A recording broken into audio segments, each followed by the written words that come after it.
നമസ്കാരം. പലസ്തീൻ ഒരു സ്വതന്ത്ര രാജ്യമായിട്ട് മാറണം, ഇസ്രായേൽ ഗാസയിൽ നിന്നും പിന്മാറണം എന്നീ രണ്ട് ആവശ്യങ്ങൾ ഉന്നയിച്ചുകൊണ്ട് ഐക്യരാഷ്ട്രസഭ ഒരു പ്രമേയം പാസാക്കിയ വിവരം നിങ്ങൾക്കെല്ലാവർക്കും അറിയാം. പ്രത്യക്ഷത്തിൽ ഈ പ്രമേയം പലസ്തീൻ ജനതയ്ക്ക് വേണ്ടിയാണ് എന്ന് നമുക്ക് തോന്നും. പക്ഷേ യഥാർത്ഥത്തിൽ അതിൻ്റെ ലക്ഷ്യം അതല്ല.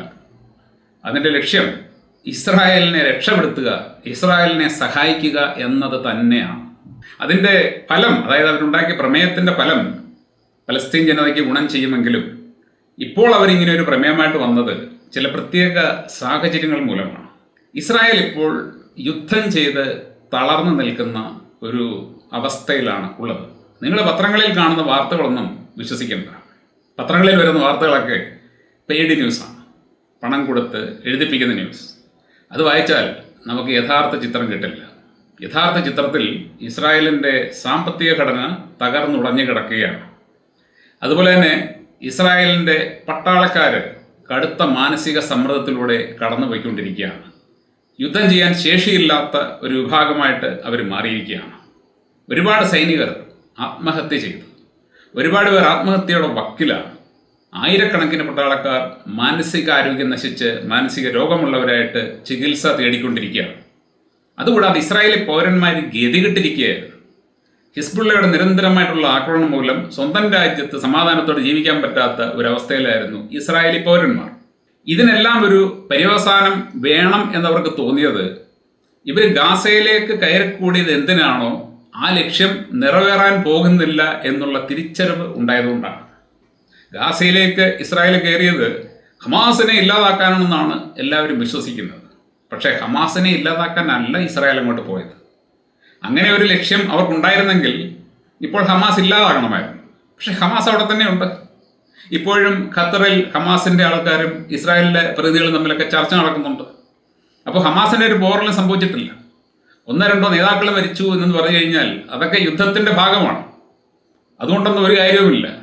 ഹമാസ് അവിടെ തന്നെ ഉണ്ട്. അപ്പോൾ ഹമാസിനെ ഇല്ലാതാക്കുക എന്നുള്ള ഇസ്രായേലിൻ്റെ ലക്ഷ്യം യഥാർത്ഥത്തിൽ അവരുടെ ലക്ഷ്യമായിരുന്നില്ല.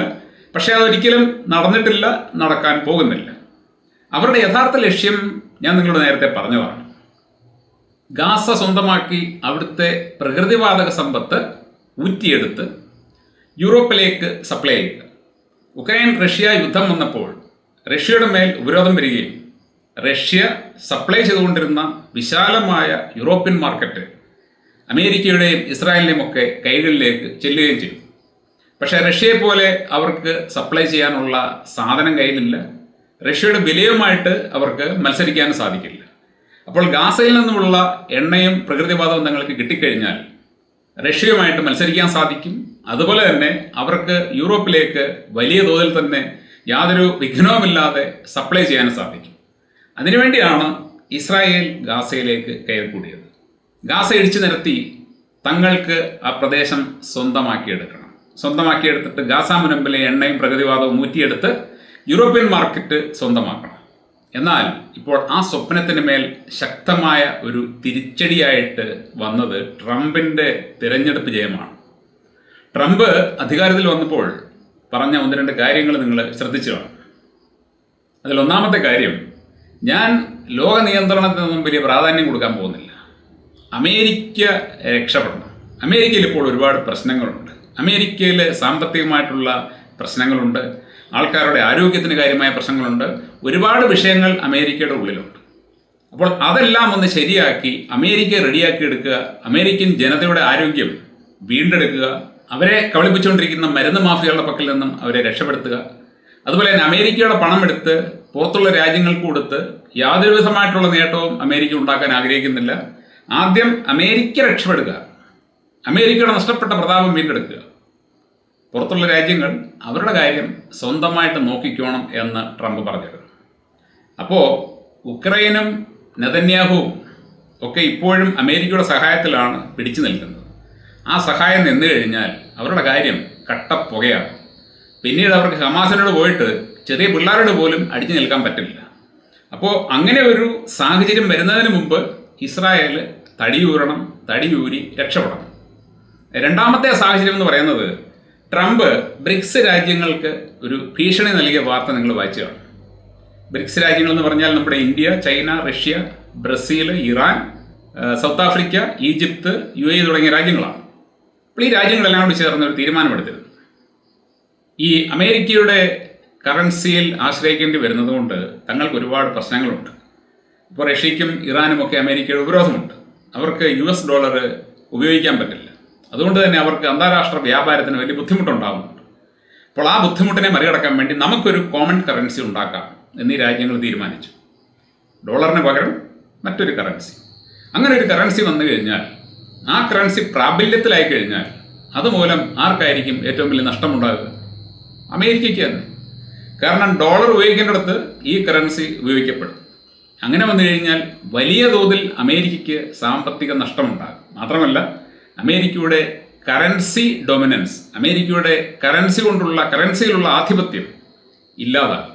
അപ്പോൾ അങ്ങനെ ഒരു നീക്കത്തിലേക്ക് ഇവർ കടക്കുന്നു എന്നറിഞ്ഞതുകൊണ്ടാണ് ട്രംപ് ഒരു ഭീഷണി മുഴക്കിയത്. ട്രംപ് പറഞ്ഞത്, നിങ്ങൾ ഡോളർ ഉപയോഗിച്ചില്ലെങ്കിൽ അമേരിക്കയിലേക്ക് നിങ്ങൾ വിൽക്കുന്ന സാധനങ്ങൾക്കൊക്കെ ഞാൻ 100% ഡ്യൂട്ടി ഏർപ്പാടാക്കും. നിങ്ങൾക്ക് അമേരിക്കൻ മാർക്കറ്റ് നഷ്ടപ്പെടും. യഥാർത്ഥത്തിൽ ഇത് ട്രംപിൻ്റെ ഭീഷണിയല്ല, മറിച്ച് അദ്ദേഹത്തിൻ്റെ ഒരു തന്ത്രമാണ്. താൻ ചെയ്യാൻ പോകുന്ന കാര്യം അദ്ദേഹം ഇങ്ങനെ ഒരു രൂപത്തിൽ പറയുകയാണ്. എന്താണ് അദ്ദേഹം ചെയ്യാൻ പോകുന്നത്? തീർച്ചയായിട്ടും അദ്ദേഹം പറഞ്ഞിരുന്നു, ഞാൻ അധികാരത്തിൽ വന്നു കഴിഞ്ഞാൽ ഉക്രൈൻ റഷ്യ യുദ്ധം 24 മണിക്കൂർ കൊണ്ട് നിർത്തിത്തരാം. എങ്ങനെയാണ് നിർത്തുന്നത്? ഞാൻ മുമ്പേ നിങ്ങളോട് പറഞ്ഞു, ട്രംപിൻ്റെ ലക്ഷ്യം റഷ്യയുടെ ഉപരോധം നീക്കുക എന്നുള്ളതാണ്. ട്രംപ് വന്നു കഴിഞ്ഞാൽ ട്രംപ് റഷ്യയുടെ ഉപരോധം നീക്കും. അത് ഉറപ്പായ കാര്യമാണ്. കാരണം പുടിൻ പറഞ്ഞിരുന്നു, ഞങ്ങൾക്ക് ഡോളറിൽ ബിസിനസ് ചെയ്യാൻ ഒരു പ്രയാസവുമില്ല, ഒരു മടിയുമില്ല. പക്ഷേ നിങ്ങൾ അനുവദിക്കണ്ടേ? നിങ്ങൾ അനുവദിച്ചെങ്കിലേ ചെയ്യാൻ പറ്റും. നിങ്ങൾ ഉപരോധം ഏർപ്പെടുത്തി കഴിഞ്ഞാൽ പിന്നെ ഞങ്ങൾ എങ്ങനെയാണ് ഡോളർ യൂസ് ചെയ്യുന്നത്? അപ്പോൾ അത് ട്രംപിന് മനസ്സിലായിട്ടുണ്ട്. ട്രംപ് പറഞ്ഞു, നമുക്ക് ഇറാൻ്റെ മേലുള്ള ഉപരോധം മൂലവും റഷ്യയുടെ മേലുള്ള ഉപരോധം മൂലവും വലിയ നഷ്ടമുണ്ട്. അതൊക്കെ ഞാൻ പരിഗണിക്കുന്ന വിഷയങ്ങളാണ് അദ്ദേഹം പറഞ്ഞത്. ഇറാൻ്റെ മേലുള്ള ഉപരോധം ട്രംപ് പെട്ടെന്ന് നീക്കുമോ എന്നെനിക്ക് അറിഞ്ഞുകൂടാ. പക്ഷേ തീർച്ചയായിട്ടും ഇളവുകൾ വരും, ചിലപ്പോൾ പൂർണ്ണമായിട്ട് നീക്കാനും മതി. അപ്പോൾ അങ്ങനെയാണെന്നുണ്ടെങ്കിൽ ഇത് ലോകത്തെ മാറ്റിമറിക്കുന്ന ഒരു തീരുമാനമായിരിക്കും. അപ്പോൾ ഇവിടെ റഷ്യൻ ഉപരോധം മാറുമ്പോൾ എന്ത് സംഭവിക്കും? റഷ്യ വീണ്ടും യൂറോപ്പിലേക്ക് സപ്ലൈ ആരംഭിക്കും. ഇപ്പോൾ കറൻസി പ്രശ്നം മൂലമാണ് സപ്ലൈ നടക്കാത്തത്.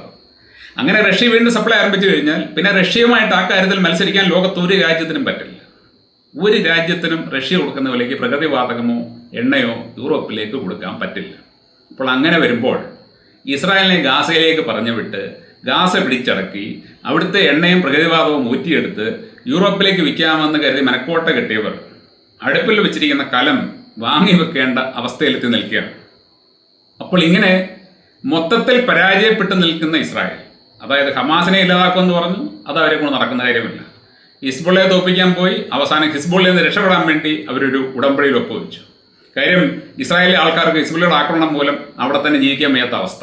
അപ്പോൾ സ്വന്തം പൗരന്മാർക്ക് സമാധാനമായിട്ട് ജീവിക്കണമെങ്കിൽ ഹിസ്ബുള്ളയുമായിട്ടുള്ള ഉടക്ക് നിർത്തിയെങ്കിലേ പറ്റൂ എന്ന് മനസ്സിലായി. സ്വന്തം പട്ടാളക്കാർക്ക് മാനസികാരോഗ്യം നഷ്ടപ്പെട്ട അവസ്ഥ, സാമ്പത്തിക ഘടന തകർന്നു നിൽക്കുന്ന അവസ്ഥ, ഇതെല്ലാം മറികടക്കാം. ഇവിടുത്തെ പ്രകൃതിവാതകം എണ്ണയും കിട്ടിക്കഴിഞ്ഞാൽ ഇതെല്ലാം മറികടക്കാം, അവിടെ നിന്ന് ഒരുപാട് കാശ് കിട്ടും എന്ന് ചിന്തിച്ചുകൊണ്ടാണ് ഇതിന് ഇറങ്ങിപ്പുറപ്പെട്ടത്. പക്ഷേ ഇപ്പോൾ അതും നടക്കില്ല എന്ന് മനസ്സിലായപ്പോൾ ഇസ്രായേൽ എന്ന് പറയുന്ന കാട്ടുകള്ളന്മാരെ രക്ഷിക്കാൻ വേണ്ടി അവരെക്കാൾ വലിയ കാട്ടുകള്ളന്മാരായിട്ടുള്ള യുണൈറ്റഡ് നേഷൻസ് കണ്ടുപിടിച്ച ഒരു മാർഗമാണ് ഈ പ്രമേയം. അത് പലസ്തീനെ സഹായിക്കാൻ വേണ്ടിയല്ല, മറിച്ച് ഇസ്രായേലിനെ രക്ഷപ്പെടുത്താൻ വേണ്ടി മാത്രമാണ്. എന്നാൽ ഉർവശി ശാപം ഉപകാരം എന്ന പോലെ ഈ ഒരു പ്രമേയം പലസ്തീൻ ജനതയ്ക്ക് ഒരു അനുഗ്രഹമായിട്ട് മാറിയിരിക്കുകയാണ്.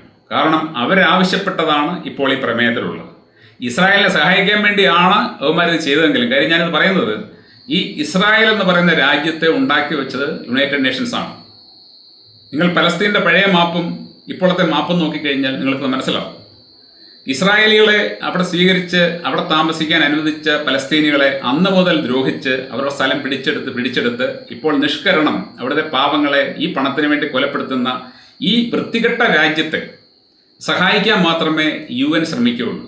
കാരണം ഇവരുടെയൊക്കെ തന്നെ ആൾക്കാരാണ് യുണൈറ്റഡ് നേഷൻസിൻ്റെ പിന്നിലുള്ളത്. എന്തു തന്നെയായാലും ശരി, ഇപ്പോൾ ഇവരിങ്ങനെ ഗതികേടിലെടുത്ത ഈ തീരുമാനം 150ഓളം രാജ്യങ്ങൾ അംഗീകരിച്ചു, അവരതിൽ ഒപ്പുവെച്ചു, നമ്മുടെ രാജ്യം അതിൽ ഒപ്പുവെച്ചു. അപ്പോൾ ഇത് യാഥാർത്ഥ്യമായിട്ട് മാറാനുള്ള സാധ്യത വളരെ കൂടുതലാണ്. കാരണം ഇനി അങ്ങോട്ട് മുമ്പുണ്ടായിരുന്നതുപോലെ എല്ലാ കാര്യങ്ങൾ പോകാൻ പോകുന്നത് അമേരിക്കയുടെ ഭരണകൂടം മാറിയതുകൊണ്ട്.